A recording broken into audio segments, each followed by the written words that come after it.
How to delete GoDaddy website. So I've just logged into my GoDaddy account. We want to click on our name in the top right, and then here we will go to renewals and billing.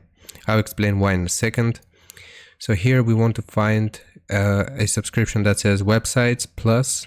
So both of these here, I've canceled them, but you might be required to click on the three dots and then first cancel the subscriptions. But basically websites plus marketing free. Then click on the three dots and then we'll need to select delete my product after we have canceled the subscriptions. You've decided to delete your products, but so on and so forth. Check this box, send email. Now, what we need to do is check our email address because GoDaddy will send us a confirmation email to actually delete the website if we have canceled and deleted the product here for websites plus marketing free. So I'll just check my email here. I'll just give it some time and I'll come back in a sec.